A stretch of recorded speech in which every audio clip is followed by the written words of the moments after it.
Alright guys, HyDra again today. I hope you're doing well and enjoying your day so far. Rostermania drama continues with Envoy's buyout figure, it seems, being revealed from the Toronto Ultra over to Los Angeles Thieves over the last couple of weeks. The number, though, far lower than many people might potentially have expected. Were Toronto just so desperate to sell, they had to bring the prices seriously down? Did Nature and Thieves actually get kind of a bargain when it comes to what roster they have built going into next season? But also, what is going on elsewhere in Rostermania after Mac's decision, it seems, to go over to the new Cloud9 team instead of joining the Ravens roster? Turns out Nero, who is meant to be on the Cloud9 team, isn't just going to do a one-for-one swap with Ravens after all. Very much interested to your thoughts on what that means in the comments below. Hit the like button if you enjoy. Subscribe if you're new as always, I'd greatly appreciate it. Plenty of course as always to get into. Starting here with Fellow and the Carolina Royal Ravens. So a few weeks ago now, well actually well over a month ago here, Fellow restricted free agent for Black Ops 6. So Ravens decided to put Fellow to the bench effectively and make him a restricted FA where he is able to leave if someone pays a buyout. Now TJ was, I'm pretty sure, on like just a 1-year deal, so they didn't really have a choice with Teach because obviously he was pretty damn good. Clay they let go of before the World Cup. Obviously Beans probably only signed like a very short-term deal just for the World Cup. He did pretty well. Ravens looked okay. Obviously they replaced Clay for that tournament, and I don't think it was ever part of their plans to keep Fellow around. They just kept him to try and get a buyout. And look, it's business at the end of the day. It is what it is. But it still feels kind of bad because the problem is for Fellow that now they've let him go fully. They said, today we bid farewell to Fellow. And they've effectively released him from the shackles of that restricted free agency contract. The problem is, all the other teams have already been formed. So, Fellow has no chance to go anywhere else. Because let's be real, was anyone ever going to pay a buyout for Fellow? Like, I don't really... It was never likely. It was highly unlikely, actually. So, Ravens kept him around, maybe paid him an extra month of salary, with the hope that they might get a buyout for him, which I don't think was ever actually going to happen. So, unfortunately, it hasn't worked out for either party, because now Fellow, like, he's got nowhere to go, has he? Because the teams are already locked in. Now, if he was an unrestricted free agent, would anyone have signed him anyway? You know, that is a matter for debate. I do think Felony was pretty damn good on land this year. Veteran player, great leader, great personality. But, you know, it's difficult to see exactly where he would slot into the league now, it's got to be said. Ravens clearly have decided to move on. They could technically bring him back. They still need a fourth, as we'll get into here over the coming minutes. And it wouldn't be the worst idea in the world. But, and yeah, I like Fellow. I think he's a great guy. Great personality as well. And therefore, there has been questions, what might he do next? But I think Ghosty was in the reply saying waiting this long is crazy, by the way. And I think there's a general feeling, really, that Felony was never part of their plans. They just kept him to try and get some money for him, and as a result, they've, you know, put him in an increasingly challenging position. But as I say, it's business. It's just kind of unfortunate, but it is what it is. So yeah, I think we got some further replies. Even Trainwreck here was in the reply saying, "Gross and the wrong move. CDL is truly about who you know. So sad." So yeah, everyone knows Friendship League. It's not going away. It is what it is. But as Fellow goes on to say, "Appreciate everything Carolina did for me this year. It's looking like we are starting in the pit." So yeah, Fella's in a tough spot. He's going to have to start in challenges, it seems. Definitely feel like my value to a team is overlooked, but screw it, we'll be back. And I like this mentality from Fellow. I think the only question is for me is that whether, you know, is it worth it grinding out challenges again, right? I think this is the question, because Fellow, if he was just to stream full time or something, I think he could do a great job of it. But like, I always will commend someone chasing their ambitions and their goal and doing what they love to do, which is competing for a lot of these guys at the absolute highest level. Now, Attach and Kremp both have the contract signed. GIF emoji hitting the timeline. Here we go from Attach. There's a slightly different one here that Kremp comes out with. It's official, but yeah, locked in. Attach has got his next step secured. Kremp has got his next step secured. And we are absolutely certain that that is going to be to the Cloud9 team. So Sib is staying around. Attach is coming in, we think, as the main AR. Kremp is coming in as what effectively will, I guess, try and be a slaying SMG. And then they need a fourth player. That fourth player was meant to be Nero. That was the rumour, and that might make a fair bit of sense. Now it seems like it's going to be Mac. Potentially because of his past with Sib, potentially because of his past with Accuracy, who may or may not be the head coach over there. Those are the current rumours anyway. But, you know, what about the rest of that team? And also, what does it mean elsewhere? Because there's been some interesting developments over the last day or so. These are a couple of clips that I wanted to share at least at some point in the video, with Zinni talking with Attach the other day about his Cold War season, right? Because at the end of MW19, he won that event with the Toronto guys at their own home series. It was all online. And then at the start of the Cold War season, methodZ was pretty good, he was okay, but the team over there decided that Insight needed a go. They put him in, they got better, let's be real, and methodZ was therefore on the bench.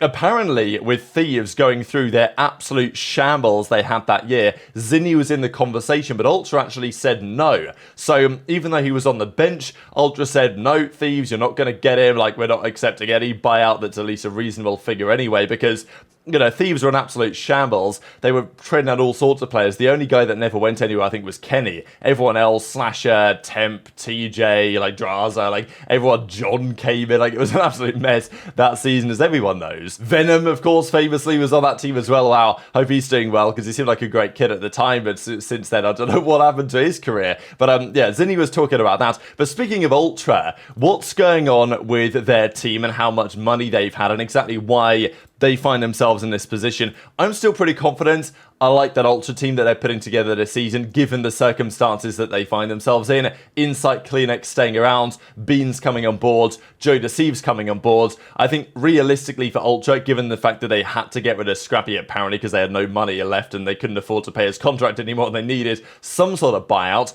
I think that Ultra have done a reasonable job putting together their roster, but nonetheless it was quite interesting because they were looking to sign ReeaL. They wanted to pay 60k. Jake Kell actually, I think, says it's more like 65k, which is another important figure we'll see in a second. They tried to sign ReeaL from Heretics for that type of number, and Heretics then said no. And Ronnie was on the Dope Trick show last night, which is going to go live on YouTube slightly later on today, but we had the Dashy documentary came out yesterday, so I don't want to put too many videos up at the same time, but yeah, that'll be coming out shortly. But Ronnie was on the podcast yesterday, we talked about all sorts of stuff, especially this really, where apparently the parent organizations of Ultra, so Overactive Media, Toronto Ultra, Mad Lions, KOI, like it's all kind of part of the same thing. There is a rivalry there between that organization and Team Heretics, right? So apparently, even though Ultra were interested in signing ReeaL, there was never an intention from Heretics to sell them to Ultra, like never to sell him. That was never the plan because they apparently don't get along especially well. So they decided to effectively string along Toronto,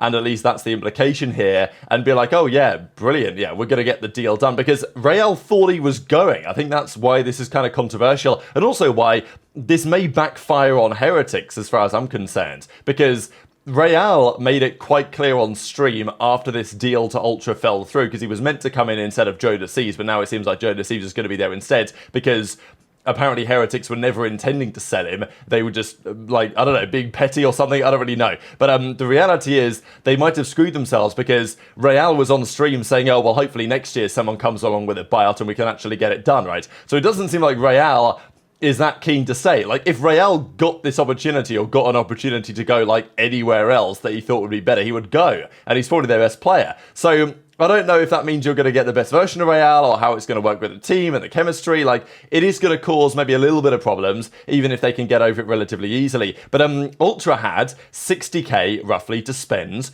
on trying to get ReeaL out of that contract. And that money potentially came from the Envoy sale. Because Jake Kell stopped into our chat last night and said the following. Now, just to quickly mention the middle one, I actually was wondering, because I didn't really notice this at the time, what the punchline was to this guy's joke, because we were doing the show, so you can't see every single message in the chat. But I actually went back and looked at the chat logs this morning, and there was no punchline to this joke. Like, he didn't follow up with anything, unless it got deleted by moderator, which I don't think it did. I think the joke is just so there was 4 of us guys on the show. There's myself, Ronnie, Trey, all from, you know, all from the UK, right, all British, and then you know, Ace is a follower of Islam. So that's what I think is what's going on there. I thought it was kind of funny. But the big important messages here are from Jake Kell, where he's discussing that, you know, that number was 65k more than Envoy. So apparently the number that was paid from Los Angeles Thieves to Toronto Ultra was less than $65,000. 60k, 55k, 50k, whatever. Basically a minimum yearly salary for Envoy's buyout to get like a world champion winning player off of Toronto and over to the Los Angeles Thieves, which sounds like a pretty good deal to me. Now, obviously we know there's more to it than that, because there was a package deal, right, with Scrappy, and Scrappy's buyout, I imagine, was far more. You know, we're talking probably 200 plus k for the both of them. But maybe Envoy's part of that being in the 50, 60k region sounds pretty reasonable enough. I mean, obviously you're going to pay these guys a pretty decent salary, and far more than that, you'd imagine, in terms of what their yearly salary is going to be, these guys. So that kind of buyouts is a couple of things. Firstly, Thieves probably got a reasonably good deal, and Toronto allowed them to have that deal. I mean, Toronto were in a tricky negotiating position.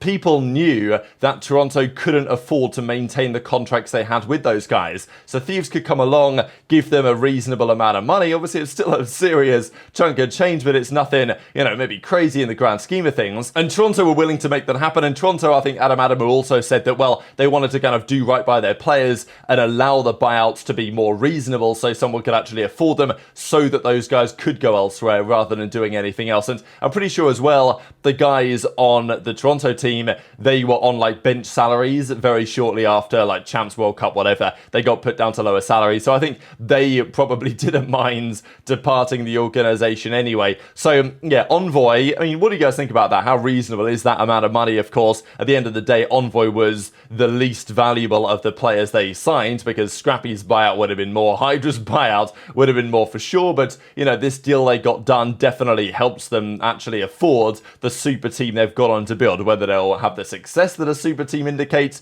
that is another question. The other big debate of Rostermania though last night was what's going on with the remainder of the teams, because McMelts was meant to be going to Ravens. It was going to be Slasher, Gwyn and Tej. That's been a trio for some time, and Mac was meant to be the fourth on probably the flex role, and I kind of like that team. I actually really thought they had some upside. Mac on the flex, I think, is the way to go.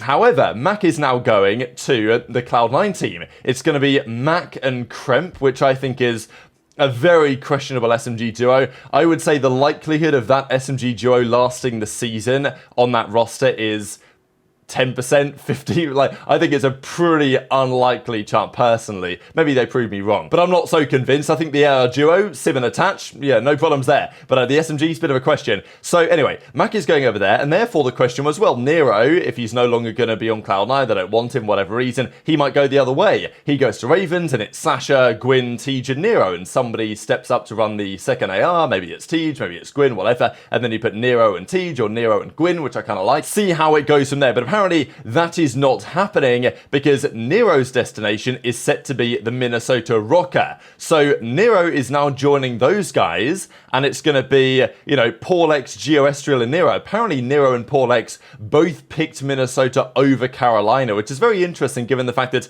I actually think that I potentially prefer the Ravens team. But this is interesting. This is what the Minnesota roster is meant to be like. PaulX, Geo, Estriel, and Nero. And this is, you know, I don't really have a problem with this. I'm not sure if there's enough leadership here. I'm not sure if, in terms of, you know, consistently executing over the course of a season, in terms of picking up on things that other teams are up to, in terms of ensuring that they improve in line with other teams and aren't just early game merchants. I don't know if this team has the pieces required there. There isn't necessarily the leadership you might look for. But at the end of the day, they've put some talented players together. PaulX did a good job in Challengers last year. Geo and Nero have some experience. I think a lot of these guys have come across each other at some point in Challengers over the last few years. So again, they have some experience playing with each other, and the chemistry probably should be pretty good. And, you know, the fact that a Rokkr team that's basically last to form has got Estriel and Nero and Geo, like, I think these are top quality players that